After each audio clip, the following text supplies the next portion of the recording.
In my opinion, one particular game in the Five Nights at Freddy saga has stood apart from the rest. It's the one that traded the cramped and claustrophobic security office for the unsettling familiarity of a child's bedroom. The one that took away our grainy camera feeds and left us with nothing but our wits and a flashlight against the terrifying, yawning darkness of two hallways. I'm talking, of course, about Five Nights at Freddy's 4. From the moment it was released, this game has been a breeding ground for questions. A black box of lore that has haunted the community for nearly a decade. It was a seismic shift in the franchise. We were no longer just managing power. We were managing our own senses, our own sanity. The gameplay loop was brutally simple, yet psychologically devastating. Check the left door, check the right door, check the closet, check the bed, and listen. Always, always listen. The faintest, most subtle sound could be the difference between survival and a screen-shattering jump scare. Many of us have asked the same things. Is it a dream? Is it a coma-induced nightmare following the bite of 83? What is really going on in that house?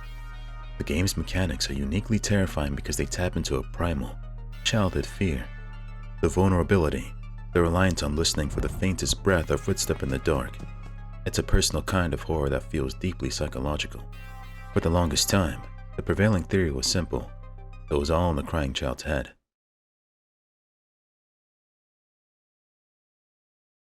The so-called dream theory posited that the entire game was a series of nightmares suffered by the bite victim as he lay dying in a hospital bed. It made sense. The monstrous animatronics, the distorted environment, the random appearance of an IV drip and a bottle of pills by the bedside. It all felt like the logic of a dream. But for many of us, it also felt unsatisfying. In a series built on cryptic clues and a tangible, tragic history, chalking up an entire game to just the dream felt like a cop-out. It didn't explain everything. It didn't feel like the final answer Scott Cawthon promised. It felt like a narrative dead end in a story that was famous for its labyrinthine connections. But what if I told you it wasn't a dream at all? What if the monsters were real? Not just real, but manufactured, controlled, and observed. What if the bedroom wasn't a safe space, but a laboratory? And what if the terror wasn't just in the crying child's mind, but was being pumped into the room by his own father? How's it going? Lunarman here, and welcome to a new video. We're going to pull back the curtain and expose a horrifying possibility. We are going to ponder the idea that the events of FNAF 4 were a twisted, horrifying experiment orchestrated by William Afton and monitored from the cold, metallic depths of the sister location. Our investigation begins deep underground, in the sterile, industrial corridors of Circus Baby's entertainment and rental. In Five Nights at Freddy's sister location, on night 2 we play as Michael Afton, sent by his father to perform maintenance on the animatronics. Our task is to crawl through the pitch-black below gallery, guided only by a disembodied voice, and reach the breaker room to restore power to the facility. The entire sequence is designed to disorient and terrify. But the real horror isn't the ballerina animatronic stalking us in the dark. It's what we find when we finally reach our objective. It's here, on the breaker panel's monitor, that we were given our first massive clue. A smoking gun that recontextualizes everything we thought we knew about FNAF 4. The monitor displays a map, a blueprint of the facility and its surroundings. But it shows more than just the Funtime Auditorium and the scooping room. It shows layouts of several other locations, labeled with clinical, detached precision. We see a schematic labeled OBSV1 and another labeled OBSV2. Now, think about that terminology. If these were just layouts of the Afton family home, why wouldn't they be labeled Afton Residence or Upstairs? No, the term observation implies something else entirely. It implies a subject is being watched. It implies a controlled environment. It implies an experiment. This isn't the language of a homeowner. It's the language of a scientist, a researcher studying a specimen. When you look closer, the truth becomes undeniable. These aren't just random layouts. They are, piece for piece, the locations from FNAF 4. We can clearly see the layout of the minigame house, the plush trap hallway, and most importantly, the bedroom from the main gameplay nights. The map physically and explicitly connects the underground rental facility to the house where the nightmares take place. Whether it's one large, segmented house or several distinct but connected locations, the implication is the same. William Afton's underground laboratory is directly wired into the place where his son is being tormented. This map is the blueprint for a torture chamber, showing a direct, physical link between the high-tech world of sister location and the domestic horror of FNAF 4. If the breaker room map was the blueprint, then the private room and sister location is the control center. To access it, you have to survive the entered sequence and the fake ending, a brutal challenge that mirrors the classic FNAF 1 gameplay. It's a trial by fire, a test of skill that guards one of the series' biggest secrets. Inside this hidden office, we find a keypad. And if you type in a specific number, 1983, something interesting happens. Monitors on the desk flicker on, and what they show is irrefutable proof. They display live, black and white surveillance feeds of the FNAF 4 bedroom and the plush trap hallway. This isn't a memory, nor is it a dream. It is real-time video evidence that William Afton had cameras set up in these locations and could watch everything that happened from the safety of his secret underground office. The code, 1983, is Scott's way of screaming the timeline at us. It anchors these experiments, this surveillance, to the year of the bite of 83, the year the crying child died. It tells us that this system of observation was active during the most pivotal and tragic moment in the Afton family history. Now, let's go back to that breaker room map for a second. Remember those strange gray dots on the layouts of the FNAF 4 rooms? They aren't just random markers. Look at where they're placed. In the bedroom, there's a dot at the left door, one at the right door, one at the closet, and one on the bed. In the plush trap hallway, there are dots corresponding to the 4 doors and the X on the floor. These dots mark the exact positions where the nightmare animatronics attack from. Throughout the FNAF series, dots like these on the map represent one thing: the location of an animatronic. This isn't a coincidence. It's a schematic. It tells us that something physical is in those locations, waiting to be activated. As one theorist correctly pointed out, Scott is not a storyteller who deals in random coincidences. He wouldn't place those dots in those exact spots unless he wanted us to believe something is physically there, waiting in the dark. When you put these two pieces of evidence together, the map from the breaker room and the cameras in the private room, the entire narrative of FNAF 4 is shattered and rebuilt into something far more terrifying. This is no longer a psychological horror about a child's trauma. It has become a science fiction horror story about a monitored, controlled, and brutally tangible experiment. The source of the terror is not just some ambiguous nightmare lingering in a dying boy's mind. It is an external, technological force wielded with cold, scientific cruelty by his own father. The game is no longer about what's in the crying child's head. It's about what his father is pumping into his room. So, we've established the what. It's a horrifying experiment. And we've established the where. A series of observation chambers physically connected to and monitored from the sister location facility. But that leaves the biggest, most tragic question of all. Who was the test subject? For years, the community has been torn between two answers. Two brothers locked in a tragic story of bullying and regret. The crying child and his older brother, Michael Afton. The evidence seems to point in both directions, creating one of the biggest debates in the entire franchise. But what if the evidence isn't contradictory? What if it doesn't force us to choose? In fact, what if it points to something far more disturbing? That they both were victims of their father's monstrous science. Let's start with the original candidate, the crying child. The entire experiment seemed to be built around him. The evidence that he was the first subject is overwhelming, woven into the very fabric of the game's design. First and foremost, there's the perspective. The gameplay of FNAF 4 is explicitly from the point of view of a small child. The doorknobs are high up, the furniture towers over us, and our height is noticeably short. This is the most direct clue that we are seeing the world through the eyes of a child, experiencing a familiar environment made monstrous by scale. But the more compelling evidence is in the design of the monsters themselves. The nightmare animatronics are not random beasts. They are tailor-made monsters to exploit the crying child's very specific, very personal fears. The main four, Nightmare Freddy, Bonnie, Chica, and Foxy, are direct representations of his older brother Michael and his friends, the bullies who tormented him wearing the mask of those very characters. This is why the nightmares have 5 human-like fingers and why we can hear them breathing heavily outside the doors. It's meant to mimic a person hiding in the dark, not a robot. Nightmare Foxy's behavior is a direct parallel to Foxy Bros.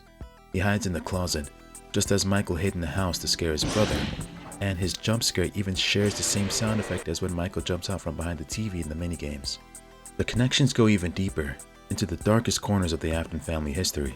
Nightmare Fredbear's most terrifying and bizarre feature is the massive mouth filled with razor-sharp teeth on its stomach. Where could such a specific fear come from? It's likely a twisted interpretation of the crying child witnessing his sister, Elizabeth, being killed by Circus Baby, pulled into her stomach cavity by a giant metal claw. In the mind of a traumatized child, that event will be remembered as the animatronic eating his sister. Then there's Plushtrap. His existence seems completely random until you remember a key detail for the minigames. The crying child sees a little girl holding a spring Bonnie plush toy that she calls her finger trap, a plush that's also a trap, giving the name Plushtrap. It's a memory that only the crying child would have, proving that these nightmares are being woven from the fabric of his own life. If there was any doubt, both the game's official description and supplementary materials like the character encyclopedia explicitly state that the crying child was the one terrorized by these nightmarish creatures. He was, without a doubt, the original subject. So, case closed, right? It was the crying child all along. Not so fast. Because while the experiment was clearly designed around the crying child's fears, an avalanche of evidence suggests that the person we, the player, are actually controlling is his older brother, Michael Afton. The first piece of evidence, and it's a bombshell, comes from the Five Nights at Freddy's survival logbook. This book is confirmed to belong to Michael Afton. His name, Mike, is written right on the front. Throughout the book, there are various prompts and activities, but also a ghostly conversation happening in the margins. On one page, the book asks the owner to draw a recent dream. And what has Michael drawn in red pen? A detailed, terrifyingly accurate picture of Nightmare Fredbear. There is no ambiguity here. There's no room for interpretation. Michael Afton has seen this creature. He has experienced these nightmares. This single drawing connects Michael directly to the horrors of FNAF 4 in a way that cannot be dismissed. The second piece of evidence is auditory, a ghost in the machine. During the nights of FNAF 4, if you listen very closely, you can sometimes hear a distorted, garbled audio clip playing in the background.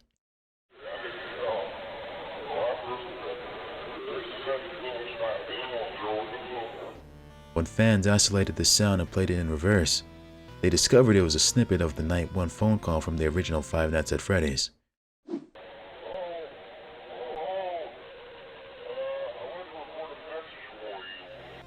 Now, think about the timeline. The crying child died in 1983. The events of FNAF 1 take place years later, likely in 1993. The crying child could not possibly have a memory of a phone call that hadn't happened yet. The only person who would have this specific audio memory is the night guard from FNAF 1, a man who sat in the office and listened to those tapes, Michael Afton. Scott Cawthon himself stated that there are no random Easter eggs in FNAF 4, which means this phone call is a deliberate, crucial clue pointing directly at Michael. Finally, there are the gameplay parallels. The attack patterns of the animatronics in FNAF 4 are a direct mirror of the patterns in FNAF 1. Bonnie primarily attacks from the left hall, Chica primarily attacks from the right hall, Foxy requires constant vigilance hiding behind a curtain or, in this case, a closet door, and Freddy is a more subtle, looming threat that takes advantage of the darkness. I don't think this is just a coincidence. I believe it's a thematic link. It suggests that this experience is being filtered through the mind of someone who has survived the nights of Freddy Fazbear's Pizza. And again, that person is Michael.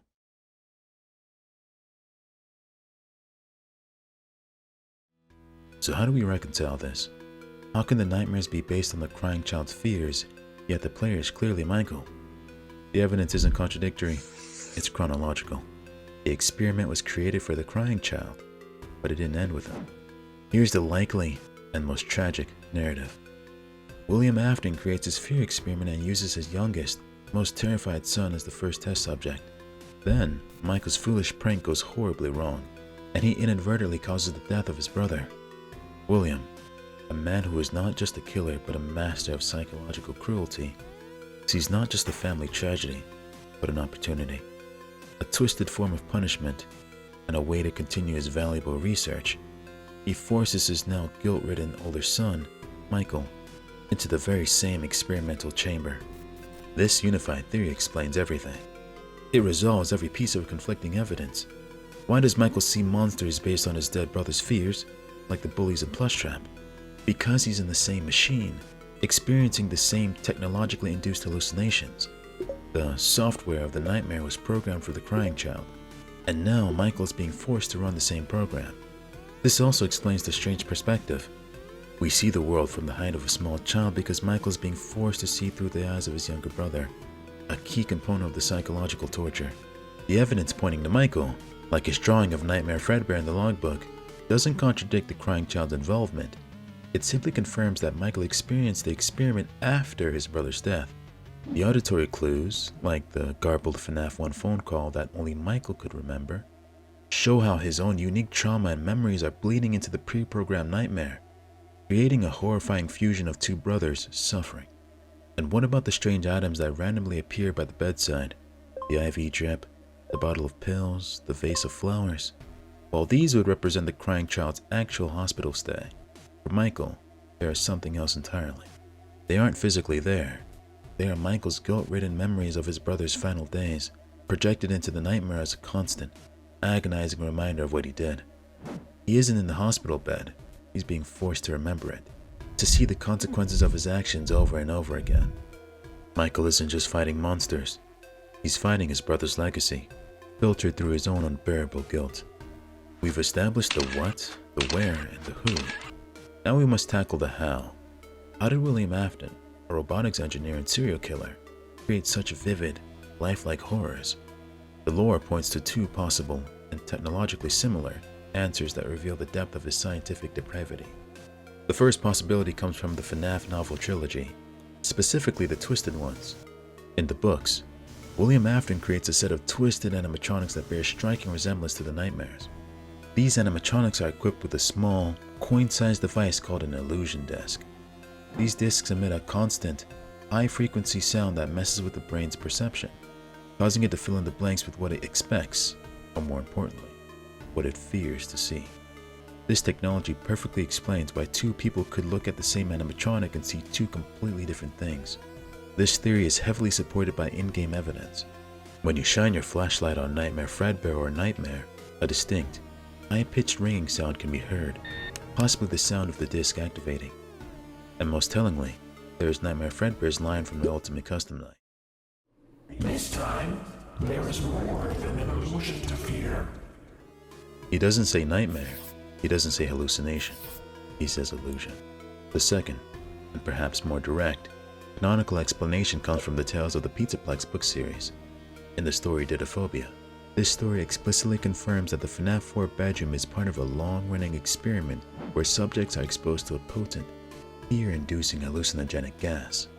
This aligns perfectly with a detail from Sister Location that many theorists have pointed to for years. On the private room surveillance monitors, you can see what appears to be large gas canisters in one of the rooms. It's very likely that this is Scott's way of clarifying the lore, evolving the somewhat convoluted idea of the illusion discs into a more straightforward and frankly, more plausible mechanism of hallucinogenic gas. This method is cruder, more direct, and feels much more in line with William Afton's brutalist approach to science. Ultimately, whether it's sound-based illusion discs or a chemical-based hallucinogen, the mechanism serves the same purpose. It is a piece of advanced technology designed to induce vivid, terrifying, and most importantly, controllable hallucinations. William Afton had found a way to weaponize fear itself. It seems Scott took a play out of Scarecrow's book. This brings us to the final and most important question. Why? Why would William Afton go to such elaborate lengths to torture his own children? Simple sadism? While he's undoubtedly a cruel man, his motivations run much deeper than that. William Afton is not just a killer, he is a scientist, and his life's work is dedicated to a single, obsessive goal: cheating death. His entire methodology revolves around a pseudoscientific concept known as remnant. As we learn throughout the series, remnant is a substance, a spiritual energy, that is created from powerful emotion, memory, and most potently, agony. When this emotional energy is captured, often in metal, it can grant a form of life to inanimate objects. It is the secret behind the possessed animatronics. The FNAF 4 observation chambers are, therefore, not just torture rooms, but laboratories for the study of fear. They are an agony farm. William is using his own children as test subjects to research how to generate and weaponize the purest forms of terror, the very emotional energy that fuels his experiments in immortality. He is a scientist collecting data, refining his methods for harvesting the very essence of suffering. This scientific pursuit also had a very practical and very sinister business application. The Funtime animatronics, the stars of Circus Baby's Entertainment and Rental, are not your average pizza parlor mascots. As their own blueprints reveal, they are explicitly designed with features for luring, distracting, and capturing children.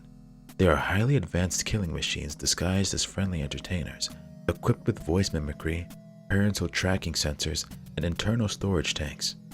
Where would a mad scientist test such creations? He would need a controlled environment, a place where he could monitor their effectiveness and refine their terror-inducing capabilities without risk of exposure. The observation rooms, the FNAF 4 house, provided the perfect testing ground. As some theories have suggested, these rooms were likely used to train the Funtimes to hunt kids. William could unleash his creations, or at least hallucinatory versions of them, on a live subject and observe the results.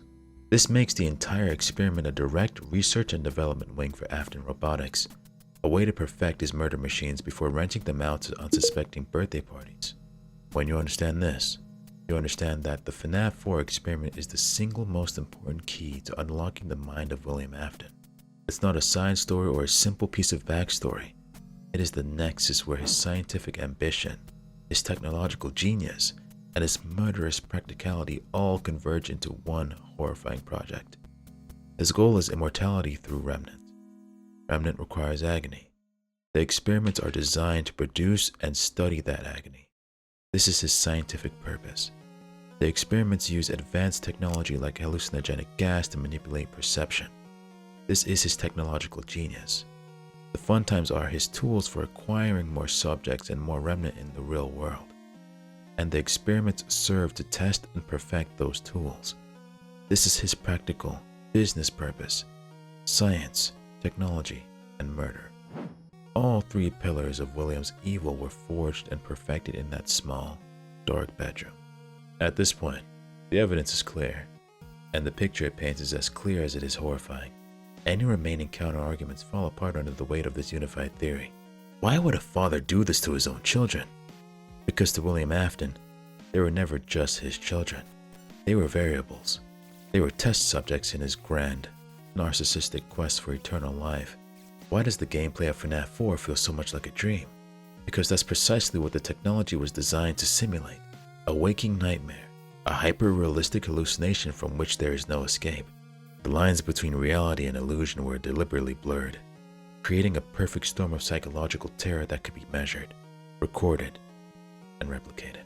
The full narrative is a tragedy of Shakespearean proportions, twisted through the lens of science fiction horror. It begins with a father, a brilliant but monstrous scientist, obsessed with cheating death. He builds a laboratory disguised as a child's bedroom, hidden in plain sight, with a secret control room buried deep beneath the earth.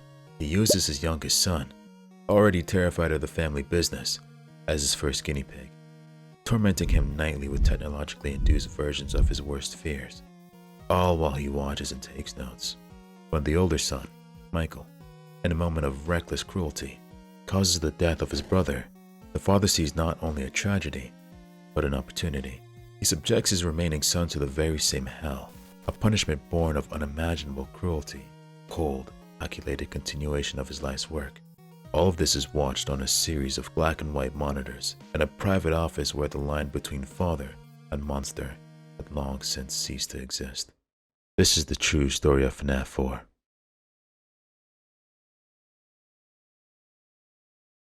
So when we look back at that lonely bedroom, the two hallways stretching into an infinite, oppressive darkness, we're not just looking at a video game level. We're not just looking at a bad dream.